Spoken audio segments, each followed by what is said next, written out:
আজি লাইভলৈ আহিছো বিশেষ কিছু কথা জনাবৰ বাবে।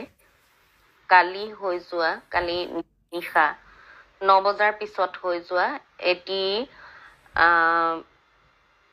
যৌন আতিশয্যৰ ঘটনা, মোৰ লগত হোৱা এটি যৌন আতিশয্যৰ ঘটনাৰ বিষয়ে মই ইয়াৰ জৰিয়তে সকলোকে আৰু আনকি যদি সংবাদ মাধ্যমৰ লোকসকল আছে ইয়াত, সংবাদ মাধ্যমৰ লোকসকলকো ইয়াৰ দ্বাৰা জনাব বিচাৰিছো।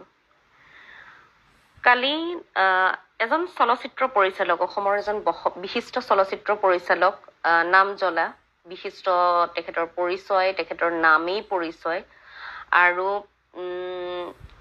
হয়তো ৰাষ্ট্ৰীয় বঁটাপ্ৰাপ্ত পৰিচালক তেখেতে আজি গত 10 মাৰ্চত মোক এখন এটি চিনে ক্লাব প্ৰতিষ্ঠা কৰিছিলে। তেওঁলোকে চিনেমাৰ স্ক্ৰিনিঙৰ কাৰণে এটা মেইল কৰিছিলে। তেওঁৰ লগত মোৰ ব্যক্তিগত চিনা পৰিচয় আগৰ পৰা কেতিয়াও নাছিলে, আৰু মেইল কৰাত মই তেখেতৰ নিমন্ত্ৰণ ৰক্ষা কৰি মাৰ্চৰ 12 তাৰিখে এখন চিনেমা চাবলৈ গৈছিলো। তেতিয়া তেওঁৰ লগত প্ৰথম সাক্ষাৎ হৈছিলে।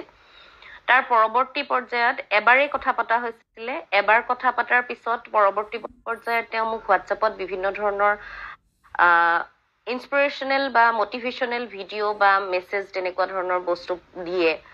যিহেতু এজন চিনেমাৰ দিশৰ পৰা চাবলৈ গ'লে এজন সন্মানীয় ব্যক্তি, তেখেতৰ প্ৰতি এটা সন্মান থকাৰ লগতে তেখেতৰ জ্ঞান বা হেৰিৰ প্ৰতি তেখেতৰ এটা শ্ৰদ্ধা মোৰ আছিলে। আৰু পৰৱৰ্তী পৰ্যায়ত শেহতীয়া হয়তো 20 দিন মানত যিখিনি তেওঁৰ লগত যোগাযোগ হৈছিলে, তাত বেয়া লাগিব লগা বা বেয়া ভাবিবলগীয়া একো অৱকাশ মোৰ বাবে নাছিলে। এতিয়া কালি নিশা 9 বাজি যোৱাৰ পিছত 9 বাজি 20 মিনিট মান গ'ল হয়তো। তাৰ পাছত তেওঁ মোলৈ এটা ফোন কৰিছিলে। ফোনত গতানুগতিকভাৱে কথা পাতিছিলো। কথা পতাৰ পিছত কিছু সময়ৰ পিছত তেখেতে মোক সুধিছিলে যে ক'ত আছে আপুনি, তুমি ক'ত থাকা, তোমাৰ ঘৰটো কোনখিনিত। মই জানো তেওঁ মোৰ ওচৰে পাজৰে কোনোবাখিনিত থাকে বুলি পেলাই, মই জানো এটা অংশত থাকে বুলি। মই কথা প্ৰসংগত তেওঁক উত্তৰ দিছিলো যে মই এইখিনিতে অমুকটো জেগাত থাকো। সেই জনোৱাৰ হয়তো ঠিক 1-2 মিনিটৰ পিছতে তেওঁ মোক, ফোন কলটো চলি আছিলে, সেইখিনি সময়তে তেওঁ মোক কৈছিলে যে তুমি তোমাৰ ঘৰৰ হেৰিলৈকে ওলাই আহা, মই তোমাৰ ঘৰৰ গেটৰ মুখত ৰৈ আছো। তেতিয়া 9:30 বাজি পাৰ হৈছে। 9:30 বাজি পাৰ হৈছে। এজন 60ৰ ঊৰ্ধ্বৰ, প্ৰায় 70 বছৰ বয়স হবলৈ গৈ আছে তেখেতৰ হয়তো। তেনে এজন ব্যক্তিয়ে যেতিয়া আহি পেলাই ঘৰৰ গেটত 9 বজাৰ পিছত ৰৈ থাকিব, এটা ভদ্ৰতা আৰু সন্মানৰ খাতিৰত মই নামি গৈছিলো। নামি গৈ তেখেতক মই কলো যে বাটত ৰোৱাতকে আপুনি ওপৰলৈকে আহক, ঘৰলৈ আহক, চাহ একাপ খাই যাব বা মোৰ লগত কথা দুষাৰ পাতি যাব ঘৰতে বহি। সেইটো এটা সৌজন্যতাসূচক বা ভদ্ৰতাসূচক আচৰণ হিচাপে মই তেখেতক মাতিলো। তেখেত আহিলে ওপৰলৈ আহি কথা পাতিলে। মই ফাৰ্ষ্ট ফ্ল'ৰত থাকো। মোৰ লগত কথা বতৰা পাতিলে। কিছুপৰ কথা বতৰা পতাৰ পিছত তেখেত যাবলৈ ওলাইছে। যাবলৈ উঠিছিল নে কি কৰিছিলে, এতিয়া মোৰ সেইলৈ কিছু মানে কনফিউজন আছে। মই অলপ হয়তো নিশ্চিতভাৱে তেওঁ যাবলৈ উঠা নাছিল চাগে, কাৰণ তেওঁ পৰৱৰ্তী পৰ্যায়ত যিখিনি কাম কৰিলে, তেওঁ যাবলৈ ওলাই মোৰ মূৰত হাত ফুৰাইছিলে।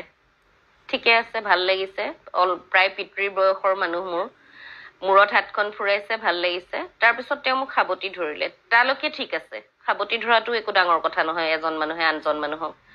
কিন্তু তাৰ পৰৱৰ্তী পৰ্যায়ত তেওঁ যিখিনি কাণ্ড কৰিলে, মই বাৰম্বাৰ বাধা দিয়াৰ পিছতো সেইখিনি গোটেই ৰাতিটো মই কালি শোৱা নাই। তেওঁক এক প্ৰকাৰ ঘৰৰ পৰা ঠেলিয়াই গতিয়াই মই বাহিৰ কৰিব লগা হৈছে।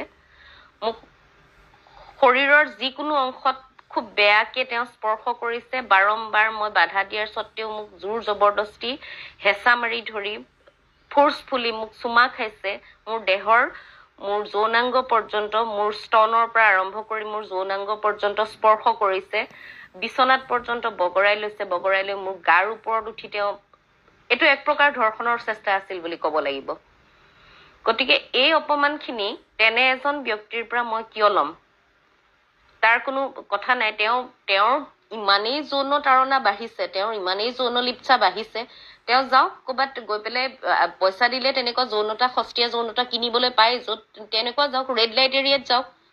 ঘৰত পত্নী আছে, সন্তান আছে, পত্নীৰ ওচৰলৈ যাওক। মই কি বহি আছো নেকি তেওঁ যেতিয়াই মন যাব তেনেকে আহি মোক এনেকুৱা ব্যৱহাৰ কৰিবলৈ? গতিকে তেখেতৰ বিৰুদ্ধে হয় ছবি পৰিচালক, বিশিষ্ট ছবি পৰিচালক সঞ্জীৱ সভা পণ্ডিতৰ কথা কৈছো মই। সেই বয়স্ক ব্যক্তিজন, হয়তো ৬৭ বছৰ বয়স এতিয়া তেখেতৰ, সেই ব্যক্তিজনে কালি মোক এক প্ৰকাৰ ধৰ্ষণৰ চেষ্টা কৰিছিলে। গতিকে সেইবাবে মই আজি দিনত সকলো কথা মোৰ পৰিচিত আৰক্ষী বিষয়া এজন, মোৰ দাদা এজনৰ লগত কথা পাতি মানসিকভাৱে সাংঘাতিক বিধ্বস্ত এটা সময় পাৰ কৰিছো যোৱা ৰাতিটো, আজি পৰ্যন্ত এতিয়ালৈকে। গতিকে মই এখন পাণবজাৰ থানাত আজি এজাহাৰ দি আহিছো, পাণবজাৰ মহিলা আৰক্ষী থানাত এখন এজাহাৰ দিছো তেওঁৰ বিৰুদ্ধে, আৰু পুলিচে ইয়াৰ যাৱতীয় পদক্ষেপ ল'ব।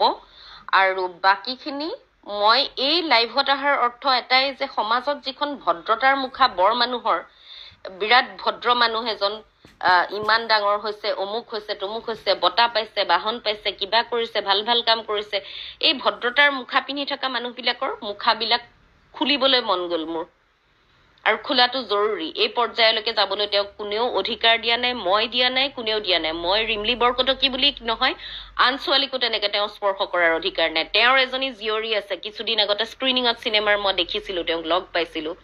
সেই ছোৱালীজনী হয়তো মোতকে ৬-৭ বছৰ সৰু হ'ব। সেই ছোৱালীজনীৰ লগত তেনেকুৱা ব্যৱহাৰ কৰিলে তেওঁ ভাল লাগিব নেকি? তেওঁ পিতৃ হিচাপে তেওঁ আনন্দিত হ'ব নে কি হ'ব? নে কি পদক্ষেপ ল'ব তেওঁ? গতিকে উত্তৰ লাগে, মোক উত্তৰৰ প্ৰয়োজন, মোক সুবিচাৰ লাগে। আৰু এনেকুৱা অভদ্ৰামী যাতে বেলেগ মানুহৰ লগত নহয়, মোৰ লগতো নহয়, কোনেও দুঃসাহস নকৰে ইয়াৰ পিছত, তাৰ বাবে মই এইখিনি কথা সকলোকে জনাইছো। ইমানেই।